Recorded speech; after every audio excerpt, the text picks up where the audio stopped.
സിനിമകൾ നൽകിയിട്ടുള്ള വ്യക്തികളാണ്. ഇപ്പോൾ മാർട്ടിനാണെങ്കിലും ഷാഹി ആണെങ്കിലും ഇതിൻ്റെ ക്യാമറ ചെയ്തിരിക്കുന്ന റോബി ആണെങ്കിലും എല്ലാം. അപ്പോൾ അവരെല്ലാവരും കൂടെ ചേരുമ്പോൾ ഇപ്പം മാർട്ടിൻ്റെ കൂടെ തന്നെ ഒരുപാട് നാൾ സംവിധാന സഹായിയായിരുന്ന ജിത്തുവും കൂടെ ചേരുമ്പോൾ എന്ത് രീതിയിലാണ് ഈ ഒരു പോലീസ് സിനിമ വ്യത്യസ്തമാവുക എന്നുള്ളത് അത് കാണാനുള്ളൊരു എക്സൈറ്റ്മെൻറ്റും കൂടെ എനിക്കുണ്ടായിരുന്നു. പ്രത്യേകിച്ച് കഥ കേട്ടതിന് ശേഷവും അത് നമ്മളെ ഷൂട്ടിങ്ങിൻ്റെ സമയങ്ങളാണെങ്കിൽ പോലും എല്ലാ അർത്ഥത്തിലും അത് എത്രത്തോളം അത് ഡിഫറൻ്റായിട്ട് വരും എന്നറിയാനായിട്ടുള്ള അതിൻ്റെ ഒരു ഫൈനൽ ഔട്ട്കം എത്രത്തോളം ഡിഫറൻ്റായിട്ട് വരുമെന്ന് അറിയാനുള്ള ഒരു ആകാംക്ഷ എനിക്കുണ്ടായിരുന്നു. എനിക്ക് മാത്രമല്ല നമ്മുടെ ഈ ടീമിലുണ്ടായിരുന്ന അഭിനയിക്കുന്നവരാണെങ്കിലും പിന്നെ ടെക്നിക്കൽ സൈഡിലുള്ള ആൾക്കാരാണെങ്കിൽ പോലും. അപ്പോൾ ആ അർത്ഥത്തിൽ നോക്കുമ്പോൾ ഏത് രീതിയിലാണോ നമ്മൾ പ്രേക്ഷകരിലേക്ക് ഈ സിനിമ കൊണ്ടുവരാനായിട്ട് ശ്രമിച്ചത് അതിൻ്റെ ഒരു റിസൾട്ട്, ആ ഒരു സ്വീകാര്യത പ്രേക്ഷകർ തന്നതിന് ആദ്യം തന്നെ നന്ദി അറിയിക്കുകയാണ്. എല്ലായിടത്തും നല്ല അഭിപ്രായങ്ങൾ കേൾക്കുമ്പോൾ ഒരുപാട് സന്തോഷവും ആശ്വാസവും ഉണ്ട്. കാരണം വളരെയധികം എഫേർട്ട് എടുത്ത് നമ്മൾ ചെയ്യുമ്പോൾ നമ്മൾ എഫേർട്ടിൻ്റെ കാര്യം എപ്പോഴും പറയുകയാണെങ്കിൽ പോലും അത് മാത്രമല്ല, അത് ഏതറ്റം വരെ അല്ലെങ്കിൽ ഏതൊക്കെ രീതിയിൽ പ്രേക്ഷകരെ എൻ്റർടൈൻ ചെയ്യിക്കും എന്നുള്ളത് ഒരു വലിയൊരു ഘടകമാണ്. അപ്പോൾ ആ അർത്ഥത്തിൽ നോക്കുമ്പോൾ തിയേറ്ററിലേക്ക് തന്നെ വന്ന പ്രേക്ഷകർ കാണണമെന്ന് ആഗ്രഹിച്ച് ചെയ്ത ഒരു സിനിമ, ആ ഒരു എഫേർട്ടും ആ ഒരു സമയവും ആ ഒരു ബഡ്ജറ്റിൻ്റെ കാര്യത്തിലാണെങ്കിൽ പോലും യാതൊരു രീതിയിലും കോംപ്രമൈസ് ചെയ്യാത്ത, ക്വാളിറ്റിക്ക് വേണ്ടി യാതൊരു രീതിയിലും കോംപ്രമൈസ് ചെയ്യാത്ത ഒരു പ്രൊഡക്ഷൻ ബാനറും നമ്മുടെ കൂടെ ഉണ്ടായിരുന്ന ഒരുപാട് സഹായിച്ചിട്ടുണ്ട്. അപ്പോൾ ആ അർത്ഥത്തിൽ നോക്കുമ്പോൾ ഈ ഒരു സ്വീകാര്യത ഞങ്ങളുടെ മനസ്സിൽ നിറയ്ക്കുന്ന ഒരു സ്വീകാര്യതയും ഒരു അപ്രീസിയേഷനുമാണ്. അപ്പോൾ അതിന് ആദ്യം തന്നെ നിങ്ങളോട് എല്ലാവരോടും പ്രേക്ഷകരോട് പ്രത്യേകിച്ച് നന്ദി പറയുകയാണ്. അപ്പോൾ അതുകൊണ്ട് തിയേറ്ററിൽ എക്സ്പീരിയൻസ് തന്നെ ഡിസേർവ് ചെയ്യുന്ന ഒരു സിനിമ എന്നുള്ള രീതിയിൽ പ്രേക്ഷകർ അഭിപ്രായം കേട്ടിട്ട് തിയേറ്ററിലേക്ക് വരണം എന്നുള്ളൊരു അഭ്യർത്ഥനയും കൂടെയാണ് ഓഫീസർ ഓൺ ഡ്യൂട്ടിയുടെ ഭാഗത്ത് നിന്ന് ഞങ്ങൾക്ക് പ്രത്യേകിച്ച് പറയുവാനുള്ളത്. അപ്പം ശരിക്കും എല്ലാ ഘടകങ്ങളും ഒത്തുചേരുമ്പോഴാണ് ഒരു സിനിമ ഏറ്റവും നല്ല രീതിയിൽ സ്വീകരിക്കപ്പെടുന്നത്. അപ്പോൾ ആ അർത്ഥത്തിൽ നോക്കുമ്പോൾ ഇപ്പോൾ ഡയറക്ഷൻ്റെ കാര്യമാണെങ്കിലും സ്ക്രിപ്റ്റിങ്ങിൻ്റെ കാര്യമാണെങ്കിലും അതിൻ്റെ എക്സിക്യൂഷൻ കാര്യത്തിൽ, അതിൽ ടെക്നിക്കൽ സൈഡ് നോക്കുകയാണെങ്കിലും സിനിമാറ്റോഗ്രഫി ആണെങ്കിലും മ്യൂസിക് ആണെങ്കിലും അല്ലെങ്കിൽ എഡിറ്റിംഗ് ആണെങ്കിലും കോസ്റ്റ്യൂംസ് ആണെങ്കിലും എല്ലാ അർത്ഥത്തിലും അത് എല്ലാം ഭംഗിയായിട്ട് വന്നു എന്നുള്ളൊരു വലിയൊരു ഫാക്ടറാണ്. ഈ ഒരു സിനിമ ഏതൊക്കെ രീതിയിലാണ് പ്രേക്ഷകരിലേക്ക് എത്തിക്കാൻ ശ്രമിച്ചത് ആ രീതിയിൽ അക്സെപ്റ്റ് ചെയ്യാൻ വേണ്ടിയുള്ളൊരു കാരണം. അപ്പോൾ മറ്റ് പോലീസ് കഥാപാത്രങ്ങളിൽ നിന്നും CI ഹരിശങ്കർ ഏതെങ്കിലും രീതിയിൽ മാറി നിൽക്കുന്നുണ്ടെങ്കിൽ അത് ആ മാറി നിൽക്കുന്ന രീതിയിൽ തന്നെ പ്രേക്ഷകർക്ക് സ്വീകരിക്കാനായിട്ട് സാധിച്ചിട്ടുണ്ടെങ്കിൽ ഇതെല്ലാം ഘടകങ്ങളാണ്. അപ്പോൾ അതിന് ഇങ്ങനത്തെ ഒരു വണ്ടർഫുൾ കാസ്റ്റ് ആൻഡ് ക്രൂവിൻ്റെ കൂടെ അഭിനയിക്കാനും പ്രവർത്തിക്കാനും ഭാഗ്യം ലഭിച്ചതിന് ഓഫീസർ ഓൺ ഡ്യൂട്ടിയുടെ മുന്നിലും പിന്നിലും കൂടെ നിന്ന് എല്ലാവരോടും ആദ്യം തന്നെ എൻ്റെ വ്യക്തിപരമായ പേരിലും ഒരു നന്ദി അറിയിക്കുകയാണ്. Thank you very much. പോകുന്ന സമയത്ത് മാർട്ടിനെ ടെസ്റ്റ് കണ്ടു. അപ്പോൾ ഇങ്ങനൊരു ഐഡിയ ഉണ്ടെന്ന് പറഞ്ഞു. അപ്പോൾ മാർട്ടിനത് പെട്ടെന്ന് സ്ട്രൈക്ക് ചെയ്തു. മാർട്ടിനാണ് പറയുന്നത്, നമുക്കിത് ജിത്തുനെ കൊണ്ട് ചെയ്യിക്കാം, പ്രൊഡ്യൂസ് ചെയ്യാം, മാർട്ടിനെ പ്രൊഡ്യൂസ് ചെയ്യാൻ പറയുന്നത്. പിന്നെ ജിത്തു സാറായിട്ട് സംസാരിക്കുമ്പോൾ ഇതിലെല്ലാം ബാക്കിയുള്ള സിനിമകളെല്ലാം നിങ്ങൾക്ക് അറിയാം, എന്നോടൊപ്പം കിടക്കുന്ന അയാളാണ് ഒരു പർട്ടിക്കുലർ ഓഡിയൻസ് എന്ന് പറയുന്നൊരു കാഴ്ചകളാണ്. ജിത്തു സാറിന് കൃത്യമായി ആവശ്യം ഒരു കൊമേഴ്സ് എല്ലാത്തരം ആൾക്കാർക്കും കാണുന്ന ഒരു സിനിമയാണോ, എല്ലാവരും റിലേറ്റ് ചെയ്യുന്നൊരു സിനിമയാണോ എന്നുണ്ടായിരുന്നു. അതുകൊണ്ട് തന്നെയാണ് ഇത്തരം സോഷ്യൽ ആയിട്ടുള്ള കാര്യങ്ങൾ നമ്മൾ ആഡ് ചെയ്യും. കാരണം അത്തരം കാര്യങ്ങൾ വരുമ്പോഴേ സിനിമ പലപ്പോഴും എല്ലാ സമൂഹത്തിനും കണക്റ്റ് ആവത്തുള്ളൂ. അതിൻ്റെ ഭാഗമായിട്ടാണ് നമ്മൾ കണ്ടുവന്ന പല കാര്യങ്ങളും ഇതിൻ്റെ അകത്ത് ആഡ് ചെയ്തിട്ടുള്ളത്. പിന്നെ ഇന്ന് എൻ്റെ ഒരു വേറെ ഉണ്ടോ ഈയിടെ കണ്ടതിൽ വെച്ചിട്ട് ഏറ്റവും മികച്ച സിനിമ എന്ന റിപ്പോർട്ടുകൾ വന്നുകൊണ്ടിരിക്കുന്നത്. അപ്പോൾ ഇങ്ങനൊരു ക്യാരക്ടർ ആവാൻ വേണ്ടി എന്തെങ്കിലും പ്രിപ്പറേഷൻസ് കൊണ്ടുവരും?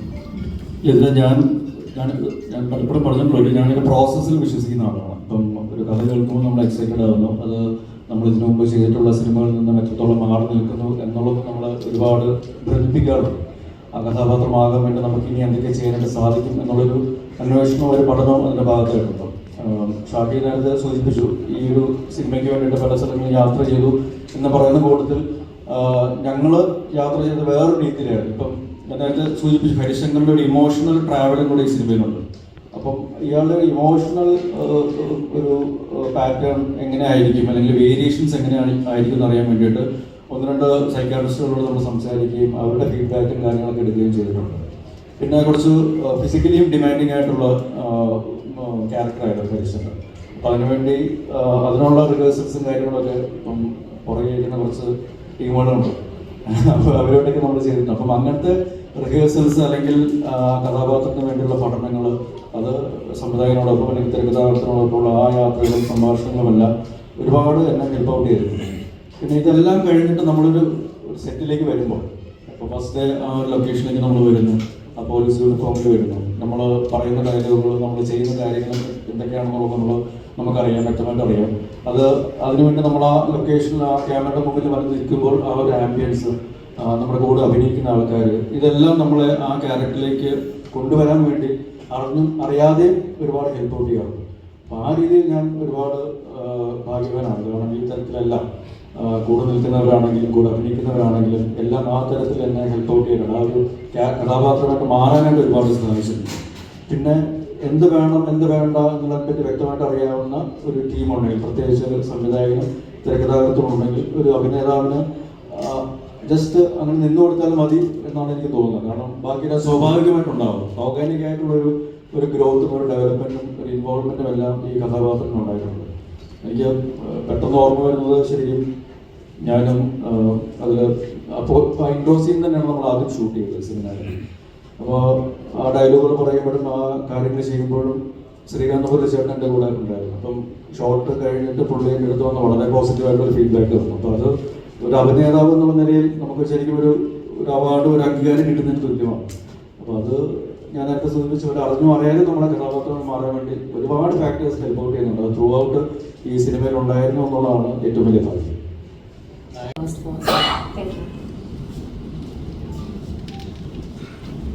നമസ്കാരം, എൻ്റെ പേര് ഐശ്വര്യ. എൻ്റെ ഫസ്റ്റ് മൂവിയാണ്.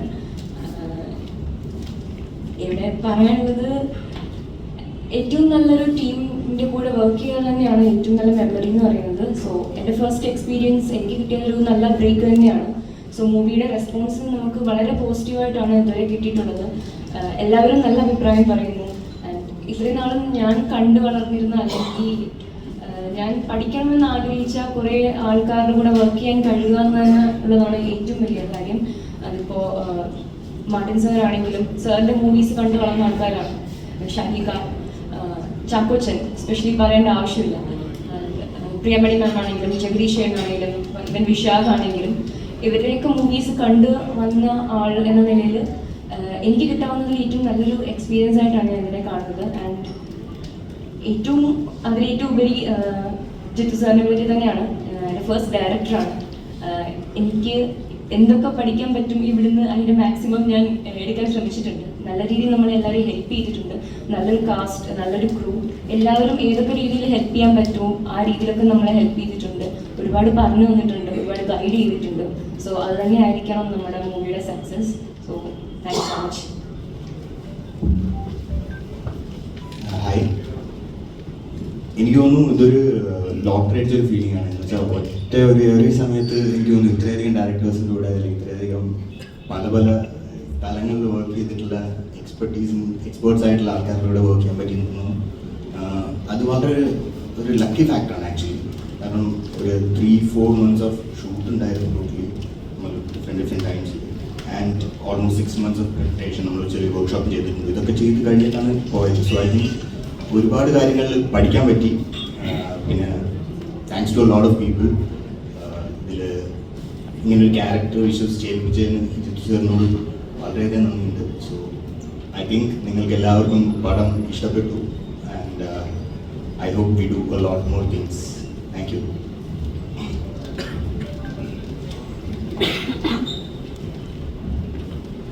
ഹലോ, ഞാൻ വില്ലനല്ല, ഇവിടെ ഇരുന്നത് കൊണ്ട് അടുത്തതിരുന്നുകൊണ്ട് പറഞ്ഞു. അപ്പം എന്തായാലും എനിക്കും ഒരുപാട് സന്തോഷമുണ്ട്. കാരണം ഓഫീസർ ഓൺ ഡ്യൂട്ടി എന്ന് പറയുന്നത് ഞാൻ ഒത്തിരി നാളിന് ശേഷം, എല്ലാവർക്കും അറിയുന്ന പോലെ ഞാൻ ഒപ്പം മൂവി ലാലങ്ങളുടെ കൂടെ ചെയ്തിട്ട് പിന്നെ ഞാൻ മലയാളത്തിലൊരു ഏറ്റവും നല്ല ക്രൂവിൻ്റെ കൂടെ വർക്ക് ചെയ്യുന്നത് ഓഫീസർ ഓൺ ഡ്യൂട്ടിയാണ്. കാരണം എനിക്ക് അതിൽ പേഴ്സണലി ഞാൻ എത്ര വലുതായാലും ഞാൻ എപ്പോഴും എൻ്റെ മനസ്സിൽ ഓർത്തിരിക്കുന്ന ഒരു ക്രൂവും അതുപോലെ തന്നെ ഒരു മൂവിയാണ്. ഇത് ഏറ്റവും സ്പെഷ്യൽ ആയിട്ടുള്ളൊരു മൂവിയാണ്. And thank you so much എല്ലാവർക്കും. ചാക്കോച്ചിൻ്റെ കൂടെ വർക്ക് ചെയ്യുമ്പോഴാണെങ്കിലും പ്രിയ ചേച്ചി ആണെങ്കിലും ഷാഹിക, ജിത്തു ചേട്ടൻ, മാർജു ചേട്ടൻ, എല്ലാവരും ഒരുപാട് സന്തോഷം. എൻ്റെ ഇനി സത്യം പറഞ്ഞാൽ അറിയത്തില്ലായിരുന്നു ഇത്ര ഇമ്പോർട്ടൻസ് ഉള്ള ഒരു ക്യാരക്ടറാണ് ഞാൻ ചെയ്യുന്നത് എന്നുള്ളത്. എനിക്ക് ഷൂട്ടിംഗ് ഡേറ്റ്സും ഭയങ്കര കുറച്ച് ദിവസമേ ഉള്ളായിരുന്നു. പക്ഷെ ഇത്രയും ഇങ്ങനെ ഒരു ഇമ്പോർട്ടൻ്റ് ആയിട്ടുള്ള ക്യാരക്ടറായിരുന്നു എന്നുള്ളത് ഫിലിം കണ്ടു കഴിഞ്ഞിട്ടാണ് എനിക്ക് മനസ്സിലായത്. അപ്പോൾ അത് കണ്ടു കഴിഞ്ഞപ്പോൾ എനിക്ക് ഭയങ്കര സന്തോഷം. എന്തായാലും താങ്ക് യു സോ മച്ച്. എല്ലാ റെസ്പോൺസുകൾക്കും എല്ലാവർക്കും ഇഷ്ടപ്പെട്ടു എന്നൊക്കെ അറിയുന്നതിൽ ഒരുപാട് സന്തോഷം. Thank you. ഞാനും വിജയനല്ല, എനിക്ക് ഒരുപാട് സന്തോഷമുണ്ട്. കാരണം ഇത്രയും വലിയൊരു ടീമിനോട് വർക്ക് ചെയ്യാൻ പറ്റിയ ഒരുപാട് സന്തോഷമുണ്ട്. കാരണം ഒരു മിനി സ്ക്രീനിൽ വന്നിട്ട് ബിഗ് സ്ക്രീനിലേക്ക് വന്നിട്ട് തുടങ്ങിയത്. അപ്പം ആ ഒരു ചേഞ്ചിൽ ഇപ്പോൾ വർക്ക് ചെയ്യുന്നതൊക്കെ നല്ല നല്ല സിനിമ സംവിധായകരോട് കൂടി അതേപോലെ നല്ല ടീമിൻ്റെ കൂടിയാണ്. എക്സ്പെഷ്യലി ജിത്തു ചേട്ടൻ, മാറ്റിച്ചേട്ടൻ.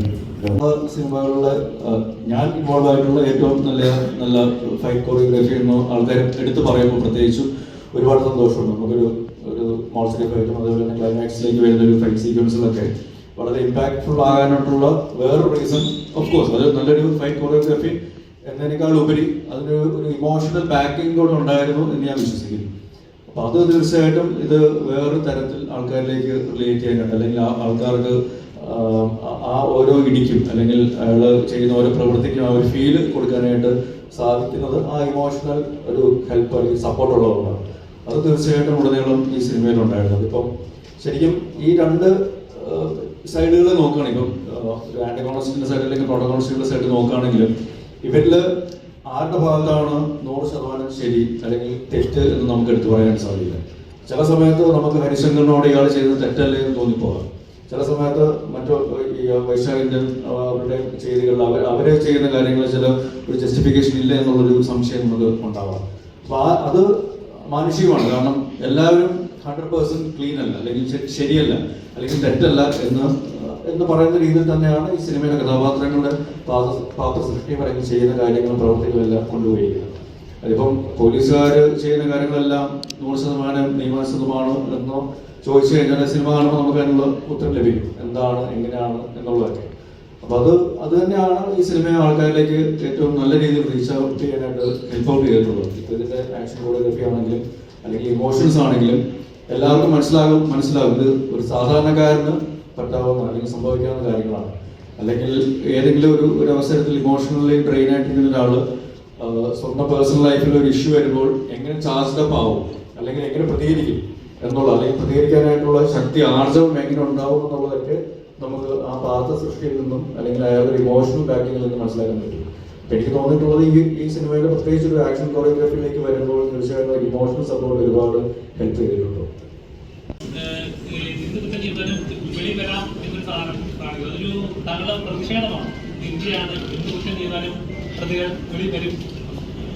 ജാമ്യം ഒരു 6 മാസത്തിൽ കൂടുതലൊന്നും ഏത് കേസിനും അങ്ങനെ കിടക്കാറില്ല. നമുക്കറിയാം നല്ല ടിക്കറ്റോ വെക്കുകയാണെങ്കിൽ ജാമ്യം കൊടുക്കാറുണ്ട്. അത് നമ്മുടെ നീതിന്യായ വ്യവസ്ഥയുടെ ഒരു രീതി തന്നെയാണ്. കാരണം നമ്മളല്ലേ 1000 കുറ്റവാളികൾ രക്ഷപ്പെട്ടാലും ഒരു നിരപരാധി പോലും ശിക്ഷിക്കപ്പെടരുതെന്നുള്ളതാണ് നമ്മുടെ പ്രധാനമായ. അങ്ങനെ നമ്മൾ ചെയ്യുന്ന കാര്യമൊന്നുമില്ല. ഇതൊരു നമ്മൾ പറയുന്നത് നീതിന്യായ വ്യവസ്ഥയാണ്. അവിടെ കോടതിയുടെ മുമ്പിൽ വരുന്ന തെളിവുകൾ തന്നെയാണ് അതിൻ്റെ മാറ്റർ. അത് ഈ ലോകത്ത് എവിടെ പോയാലും നമ്മുടെ രാജ്യം നല്ല ലോകത്ത് എവിടെ പോയാലും അവിടെ വരുന്ന കാര്യങ്ങൾ തന്നെ അവിടുത്തെ ആർഗ്യുമെന്റ്സ് ആണ് അതിന്റെ ഫൈൻ. ഈ സിനിമ ഇപ്പം നേരത്തെ പറഞ്ഞ ഒരു തിയേറ്റർ വെച്ച് പറഞ്ഞു കുട്ടികളുള്ള ഏത് പേരൻസിനാണ് ആൺകുട്ടികളുള്ള പേരൻസ് കാണുന്ന സിനിമയാണ്. രണ്ട് തട്ടിൽ തന്നെയാണ് കാണുന്നത്. പക്ഷേ ഈ സിനിമ കണ്ടു കഴിയുമ്പോൾ ഇപ്പം പല കുട്ടികളും പല മേഖലയിൽ പഠിക്കാൻ വേണ്ടി പല സ്ഥലങ്ങളാണ് ജോലി ചെയ്യുന്നത്. ഈ പേരൻസിന് ഒരു ഭയങ്കരമായിട്ട് മോട്ടിവേഷൻ ചെയ്യുന്ന ഒരു സിനിമയായിട്ടാണ് എനിക്ക് തോന്നുന്നത്. അങ്ങനെ എന്തെങ്കിലും കോള് വന്നു ഈ സിനിമ കണ്ടു കഴിഞ്ഞപ്പോൾ സിനിമ കണ്ട ഭാവികൾ ഉണ്ടാകാം, ഇനി കാണാനുള്ള അങ്ങനെ മനസ്സിൽ അങ്ങനെ തോന്നിയ രസകരമായ ഒരു കാര്യം പറയാം. അതുപോട്ടെ, ആ ചോദ്യത്തിന് രണ്ടാമതോടെ ഈ സിനിമ കഴിഞ്ഞിട്ട് ഞാൻ ഇദ്ദേഹത്തെ കാണാറുണ്ട്, ഞങ്ങൾ തമ്മിൽ ഇതുവരെ സംസാരിച്ചിട്ടില്ല. ഈ സിനിമ കഴിഞ്ഞ് ആദ്യമായി ഓടിയോ ഇദ്ദേഹം കെട്ടിപ്പിടിച്ച് രൂപ എനിക്ക് ഏറ്റവും പോസിറ്റീവ് റെസ്പോൺസ് ഒരു കാര്യമാണ്. പിന്നെ ഫാമിലി എന്താ ചോദിച്ചായിരുന്നു, പല മേഖലയിൽ നിന്നുള്ള കുട്ടികൾക്ക് എറണാകുളത്ത് വന്ന് പഠിക്കുന്നു, ബാംഗ്ലൂര് അങ്ങനെ പഠിക്കുന്ന കുറെ പേരൻസിന് ഈ സിനിമ കണ്ടിരുമ്പോൾ അവർക്കൊരു എന്താണ് അവരുടെ മനസ്സിലാകത്തില്ല. നമ്മള് ശ്രദ്ധിക്കേണ്ട കാര്യങ്ങൾ മക്കളുടെ കാര്യങ്ങൾ ശ്രദ്ധിക്കുക. ഇനി യൂത്ത് ആണെങ്കിലും ഇപ്പം ഞാൻ എൻ്റെ മകനോടാണ് പറയുന്നൊരു കാര്യമുണ്ട്, ഡ്രഗ്സ് ഒഴിച്ചിട്ടുള്ള എന്തും ഓക്കെയാണ്, അതിൻ്റെ ഇഷ്ടങ്ങളാണ്. പക്ഷെ ഈ കാര്യത്തിൽ മാത്രം പോരെന്ന് പറയുന്നത്, കാരണം ഞാൻ പോലീസുകാരെന്നുള്ള രീതിയിൽ പല ജീവിതങ്ങളും പല വീടുകളിലും കയറി ഇറങ്ങിയിട്ടുള്ളതാണ്, പല സാഹചര്യങ്ങളും. അപ്പൊ അത് ഭയങ്കര നമ്മളെ ബുദ്ധിമുട്ടിക്കും. ഇപ്പൊ നേരത്തെ ചോദിച്ച ചാക്കത്തിനോട് ചോദിച്ചൊരു പോയിന്റ്, എന്തുകൊണ്ടാണ് പോലീസുകാരുടെ പ്രശ്നം എന്ന് ചോദിച്ചു കഴിഞ്ഞാൽ, നിങ്ങൾക്കെല്ലാം നമ്മളെല്ലാം ലൈഫിൽ എന്തെങ്കിലുമൊക്കെ ട്രോമയുള്ള ആൾക്കാരായിരിക്കും. സെയിം സിറ്റുവേഷൻ ഒരിക്കലും നിങ്ങൾക്കൊക്കെ പറ്റും, നമുക്ക് അവിടെ പോകാതിരിക്കാൻ പറ്റും. ഞങ്ങൾ പോലീസുകാരുടെ പ്രശ്നം എന്താണെന്ന് വെച്ച് കഴിഞ്ഞാൽ, നമുക്ക് ഏറ്റവും ട്രോമയുള്ള സ്ഥലത്താണല്ലോ ഡ്യൂട്ടിയുടെ ഭാഗമായി പോയി നിൽക്കേണ്ടി വരും. ഇത് എത്രമാത്രം നമ്മളെ ഡിപ്രസ്ഡ് ആക്കുമോ എന്നുള്ളത് വെളിയിലാക്കുക അറിയില്ല. കാരണം ഞങ്ങൾക്ക് അത് ചെയ്താൽ പറ്റും. ഇപ്പം രക്തം കണ്ടാൽ തടയിറങ്ങുന്ന ആളാണ് ഞാൻ, പോലീസ് സത്യമായിട്ട്. പക്ഷെ ഞാൻ എത്രയോ ആക്സിഡന്റ് സീനിൽ നിന്ന് ബോഡിയെടുത്തോണ്ട് പോകുന്നുണ്ട്. അതെനിക്ക് ഭയങ്കര പ്രോബ്ലമാണ്. പക്ഷെ എനിക്കത് ചെയ്യാതിരിക്കാൻ പറ്റില്ല. ഇതാണ് ഇങ്ങനത്തെ ഒരു വിഷയമൊക്കെയാണ് നമ്മുടെ സിനിമയിലും ഏറെക്കുറെ പറഞ്ഞു പോകുന്ന കാര്യം. വീട്ടിൽ ചെന്നിട്ട് ഹരിശങ്കർ കാണിക്കുന്ന കാര്യങ്ങൾ ഞാൻ എൻ്റെ ഭാര്യയോട് കാണിച്ചാൽ മിക്കവാറും ഈ വേദിയിൽ ഞാൻ ഇരിക്കേണ്ടി വരത്തില്ലായിരിക്കും, അല്ലെങ്കിൽ വേറെ ഷേപ്പിലായിരിക്കും ഇരിക്കും. പക്ഷെ ഓരോ വ്യത്യസ്തമായ കഥാപാത്രങ്ങൾ ചെയ്യാനുള്ള ഒരു ചാലഞ്ച് ക്രിയേറ്റേഴ്സ് നമുക്ക് ഇട്ട് തരുമ്പോൾ അത് ഏറ്റെടുക്കാനായിട്ട് സാധിക്കുക, അല്ലെങ്കിൽ അങ്ങനത്തെ അവസരങ്ങൾ ലഭിക്കുന്നത് ഒരു അഭിനേതാവ് എന്നുള്ള രീതിയിൽ എനിക്ക് മാത്രമല്ല ഏതൊരു അഭിനേതാവിനും ഒരു എക്സൈറ്റിംഗ് ആയിട്ടുള്ള ഫാക്ടറാണ്. അത് എനിക്ക് തോന്നുന്നു ഇപ്പം മലയാളത്തിൽ ഒട്ടുമിക്ക ആൾക്കാർക്ക് അഭിനേതാക്കൾക്ക് ലഭിക്കുന്നുണ്ട് എന്നുള്ളതാണ്. അപ്പോൾ അതൊരു വളരെ അപ്രീഷിയേറ്റ് ചെയ്യേണ്ട ഒരു വസ്തുതയാണ്. പിന്നെ എന്തായിരുന്നു അതിനോട് അതിനെപ്പറ്റി ചിന്തിച്ചിട്ടില്ല, ആഗ്രഹമുണ്ട്, ഇല്ലാതില്ല. പക്ഷെ അതിനു മുമ്പ് ഈ പറയുന്ന പോലെ ഇത് നമുക്ക് റെസ്പോൺസ് കിട്ടുന്നതനുസരിച്ചുള്ള രീതിയിൽ പ്രേക്ഷകർ തിയേറ്ററിലേക്ക് വരണം എന്നുള്ള കൂടെ അറിയിക്കുകയാണ്. കാരണം ഒരു സോഷ്യൽ മെസ്സേജും കൂടെ ഉണ്ട്. അത് പക്ഷെ ഒരു കുറച്ചും കൂടി എന്റർടൈനിങ് ആയിട്ട് എൻഗേജിങ് ആയിട്ടാണ് നമ്മൾ പറഞ്ഞു പോയിരിക്കുന്നത്. ഇപ്പം ഇതിലെ മറ്റു കഥാപാത്രങ്ങളെ പറ്റി പറയുകയാണെങ്കിൽ പോലും ഇപ്പൊ ജഗദീഷ് ചേട്ടൻ എന്നെ പറ്റി പറഞ്ഞത് പോലെ ജഗദീഷ് ചേട്ടനെ നമ്മളറിയാം ഈ കുറച്ച് നാളുകളായിട്ട് വേറൊരു വേർഷൻ ഓഫ് ജഗദീഷ് ചേട്ടൻ, ഒരു റീഇൻവെന്റഡ് ജഗദീഷ് എന്നൊരു ആക്ടറിനെ നമ്മൾ കാണുന്നുണ്ട്. അപ്പൊ ആ രീതിയിൽ ജഗദീഷ് ചേട്ടൻ്റെ ഒരു വളരെ ഇമോഷണലി ചാർജ്ഡ് ആയിട്ടുള്ള ഒരു പെർഫോമൻസ് ഇത് കാണാനായിട്ട് സാധിക്കും. ഞങ്ങൾ ഇതിനു മുമ്പ് ഒരുപാട് സിനിമകളിൽ കുറേയധികം കഥാപാത്രങ്ങൾ, വളരെ രസകരമായിട്ടുള്ള കഥാപാത്രങ്ങളും സിനിമകളുമാണ് ചെയ്തിട്ടുള്ളതെങ്കിൽ ഇതിൽ വളരെ വ്യത്യസ്തമായിട്ടുള്ള, ഇതുവരെ അങ്ങനെ ഞങ്ങൾ പരസ്പരം അങ്ങനത്തെ രീതിയിൽ ഒരു ഫ്രെയിമിൽ വന്ന് അഭിനയിക്കാത്ത രീതിയിലുള്ള സീക്വൻസുകളും ഡയലോഗുകളും ഒക്കെയാണ് ചെയ്യാനായിട്ട് സാധിച്ചിട്ടുള്ളത്. അപ്പൊ അതൊരു തരത്തിൽ നോക്കുകയാണെങ്കിൽ ഒരു ആക്ടറിന്റെ എവല്യൂഷന്റെ ഭാഗമായിട്ടും ആ പ്രോസസ്സിൽ നമ്മൾ കൂടെ യാത്ര ചെയ്യുന്നുണ്ട് എന്നുള്ള അറിയുന്നൊരു വലിയൊരു കാര്യമാണ്. അതുപോലെ തന്നെ പ്രിയാമണി ഒരുപാട് നാളുകൾക്ക് ശേഷം വേറൊരു ശക്തമായ കഥാപാത്രമായിട്ട്, ഗീത എന്നൊരു കഥാപാത്രമായിട്ട് ഇതിൽ വരുന്നുണ്ട്. എനിക്ക് തോന്നുന്നത് കേരളത്തിലെ ഒരു വീട്ടമ്മമാരുടെ ഒരു വൺ ഓഫ് റെപ്രസെന്റേറ്റീവ് എന്നുള്ള രീതിയിൽ നമുക്കിത് കാണാനായിട്ട് സാധിക്കും. മാറി വരുന്ന സ്ത്രീകളുടെ ഒരു ചിന്താഗതി, അല്ലെങ്കിൽ അവര് കുറച്ചുകൂടെ സ്ട്രോങ് ആവുന്നു, ബോൾഡ് ആകുന്നു, ഇമോഷണലി ചില സാഹചര്യങ്ങളിൽ മറ്റുള്ളവരെക്കാളും, അതായത് ഭർത്താവിനേക്കാളും ചിലപ്പോൾ കുറച്ചുകൂടി സ്ട്രോങ് ആയിട്ടുള്ള ഡിസിഷൻസും അല്ലെങ്കിൽ സെൻസിബിൾ ആയിട്ടുള്ള ഡിസിഷൻസ് എടുക്കാൻ സാധിക്കുന്ന സ്ത്രീ കഥാപാത്രങ്ങളെയും നമുക്കിതിൽ കാണാനായിട്ട് സാധിക്കുന്നു. ഒരു നല്ലൊരു ചേഞ്ച് ആയിട്ടാണ് എനിക്ക് തോന്നിയിട്ടുള്ളത്. ഞാനൊരു 3 ദിവസം മാത്രമേ അഭിനയിച്ചിട്ടുള്ളൂ. എൻ്റെ പോർഷൻസ് അവരുമായിട്ടുള്ള കോമ്പറ്റീഷൻസ് കാര്യങ്ങളൊക്കെ ചെയ്യാൻ പോകുന്നേ ഉള്ളൂ. തീർച്ചയായിട്ടും മലയാള സിനിമയ്ക്ക് അഭിമാനിക്കാവുന്ന ഒരു സിനിമ തന്നെയായിരിക്കും. കാരണം അത്രയ്ക്ക് നല്ല നമുക്ക് മലയാള സിനിമയെ ലോക സിനിമയ്ക്ക് മുന്നിൽ കാണിക്കാൻ പറ്റുന്ന രീതിയിലുള്ള ടാലന്റുകൾ സിനിമയുടെ മുന്നിലും പുറകിലും ഉണ്ട്, അല്ലെങ്കിൽ കൂടെയുണ്ട്. അപ്പോൾ തീർച്ചയായിട്ടും നിങ്ങളെപ്പോലെ തന്നെ ഞാൻ എക്സൈറ്റഡ് ആണ്. മഹേഷ് എന്ന് പറയുന്നത് നമുക്കറിയാം ടെക്നിക്കലി ഏതെല്ലാം രീതിയിൽ ഒരു സിനിമയെ ഹൈയിലേക്ക് കൊണ്ടുവരാനായിട്ട് സാധിക്കാൻ കഴിവുള്ള ഒരു വ്യക്തിയാണെന്നുള്ളത്, അല്ലെങ്കിൽ ടെക്നീഷ്യൻ ആണെന്നുള്ളത്. തീർച്ചയായിട്ടും ആ ഒരു ടെക്നിക്കൽ എക്സ്പെർട്ടീസ് സിനിമയിൽ കാണാൻ സാധിക്കും. ഓഫ് കോഴ്സ് അത് ഇതുവരെ നമ്മളങ്ങനെ കണ്ട് പരിചിതമല്ലാത്ത ഒരു ടെറൈൻ അല്ലെങ്കിൽ ഒരു ബാക്ക് ഡ്രോപ്പിലാണ് അത് പറഞ്ഞു പോകുന്നത്. അത് തീർച്ചയായിട്ടും ഒരു എക്സൈറ്റിംഗ് എക്സ്പീരിയൻസ് തന്നെയായിരിക്കും സിനിമ ലവേഴ്സ്. പ്രത്യേകിച്ച് അത് തിയേറ്ററിൽ തന്നെ വന്ന് കാണേണ്ട ഒരു സിനിമയാണ് എന്നുള്ളൊരു കാര്യം അടിവരയിട്ട് പറയുന്നത്.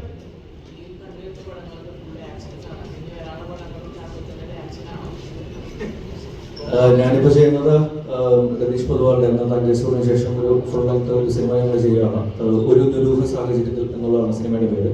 അതിൽ കുറച്ചുകൂടെ ഒരു ഫണ്ണും സെറ്റയറും അത്യാവശ്യം ഒരു പൊടിക്ക് ആക്ഷനും കാര്യങ്ങളൊക്കെ ഉണ്ട്. പക്ഷെ അൾട്ടിമേറ്റ് ഔട്ട് ആൻഡ് ഔട്ട് ഒരു കുറച്ചും കൂടി ഒരു ഹ്യൂമറും കാര്യങ്ങളൊക്കെ ഉള്ളൊരു സിനിമയായിരിക്കും. അതിൽ ദിലീഷ് പോത്തൻ, സജിൻ ഗോപു, നമ്മുടെ മഞ്ഞുമൽ ബോയ്സ് ഡയറക്ട് ചെയ്ത ചിദംബരം അഭിനയിക്കുന്നുണ്ട്. പിന്നെ ജാഫർ ഇടുക്കി, സുധീഷ്, അങ്ങനെ ഒരു പറ്റം നല്ല ടാലന്റുകളുണ്ട്. തീർച്ചയായിട്ടും അത് വേറെ രീതിയിൽ ആൾക്കാരെ എന്റർടൈൻ ചെയ്യുന്ന ഒരു സിനിമയായിരിക്കും. ഒരു സിനിമയുടെ കാര്യമാണെങ്കിലും ഈ 2020 പോലെയാണ്. ഏത് നിമിഷവും പല കാരണങ്ങൾ കൊണ്ട് റിസൾട്ട് വേറെ രീതിയിൽ മാറ്റിമറിക്കപ്പെടാം. അപ്പോൾ നമ്മൾ മാക്സിമം ട്രൈ ഔട്ട് ചെയ്യുന്നു, മാക്സിമം ഔട്ട്പുട്ട് കൊടുക്കാനായിട്ട് ശ്രമിക്കുന്നു. പിന്നെ ഒരു സിനിമ എന്ന് പറയുന്നത് ഒരുപാട് ഘടകങ്ങളുള്ള ഡിപ്പെൻഡൻ്റ് ആണ്. ചിലപ്പോൾ ഒരു മഴ വരുമ്പോൾ ആ ഒരു ദിവസത്തെ കളക്ഷൻ എന്ന് പറയുന്നത് വളരെ അധികം ബാധിക്കപ്പെട്ടായിരിക്കും. അല്ലെങ്കിൽ വേറെ എന്തെങ്കിലും റീസൺസ് കൊണ്ട് ഇപ്പം പരീക്ഷ സമയമാണെങ്കിലും ചിലപ്പോൾ നമ്മൾ വിചാരിച്ച ഒരു കളക്ഷൻ പോയിന്റ് കിട്ടിയില്ലെന്ന് വരാം. പക്ഷെ അതെല്ലാം ഓവർകം ചെയ്യുന്ന രീതിയിലുള്ള വേറെ മാർക്കറ്റിംഗ് അല്ലെങ്കിൽ ഇൻകം ജനറേറ്റ് ചെയ്യുന്ന പല വേറെ ഏരിയാസും ഉണ്ട്. അപ്പം അതും കൂടെ ഹൈലൈറ്റ് ചെയ്ത് അതും കൂടെ നമ്മൾ മാക്സിമം എക്സ്പ്ലോർ ചെയ്യാൻ നോക്കുക. പക്ഷെ അൾട്ടിമേറ്റ്ലി നല്ല സിനിമ, ക്വാളിറ്റി സിനിമ, ആൾക്കാരെ എൻ്റർടൈൻ ചെയ്യാൻ പറ്റുന്ന സിനിമ കൊടുക്കുകയാണെങ്കിൽ തീർച്ചയായിട്ടും എല്ലാവർക്കും അത് ഗുണകരമാകും. പിന്നെ അൺനെസസറി ആയിട്ടുള്ള ഇഷ്യൂസ് ബ്ലോക്ക് ചെയ്യാതെ നമ്മൾ കുറച്ചും കൂടെ കാര്യഗൗരവമായിട്ട് സിനിമയെ സമീപിക്കുകയാണെങ്കിൽ തീർച്ചയായിട്ടും അതിന് റിസൾട്ട് കിട്ടുമെന്ന് ഞാൻ വിശ്വസിക്കുന്നു.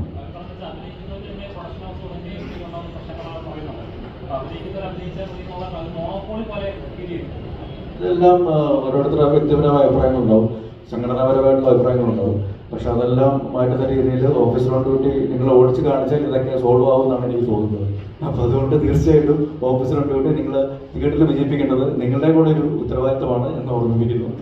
Anyways thank you. കാരണം ഒരുപാട് സന്തോഷമുണ്ട്. ഒരു ഏറ്റവും നല്ല രീതിയിൽ ഇത് ഒരു നമ്മൾ ഏത് രീതിയിലാണ് ഇത് പ്രേക്ഷകരിലേക്ക് കൊണ്ടുവരാൻ ശ്രമിച്ചിട്ടുള്ളത് ആ രീതിയിൽ സിനിമ കണക്റ്റഡ് ആവുന്നു എന്നറിയുന്നതിന് അവർ ഫീഡ്ബാക്ക് തന്നതിന് അവർ അക്സെപ്റ്റൻസ് തന്നതിന് ഒരുപാട് നന്ദി അറിയിക്കുകയാണ്. So do watch it in theatres. കാരണം അത്രയ്ക്ക് ഈ സിനിമയുടെ ക്വാളിറ്റിയിൽ യാതൊരു കോംപ്രമൈസും ചെയ്യാത്ത ഒരു ടീം ഇതിൻ്റെ കൂടെയുണ്ട്, അല്ലെങ്കിൽ മുന്നിലും പിന്നിലുമുണ്ട്. അപ്പോൾ ആ രീതിയിൽ ഒരു തിയേറ്റർ എക്സ്പീരിയൻസ് ഡിസേർവ് ചെയ്യുന്ന ഡിമാൻഡ് ചെയ്യുന്ന സിനിമയാണ്. തീർച്ചയായിട്ടും അതുപോലെ കാണുക. Thank you for all the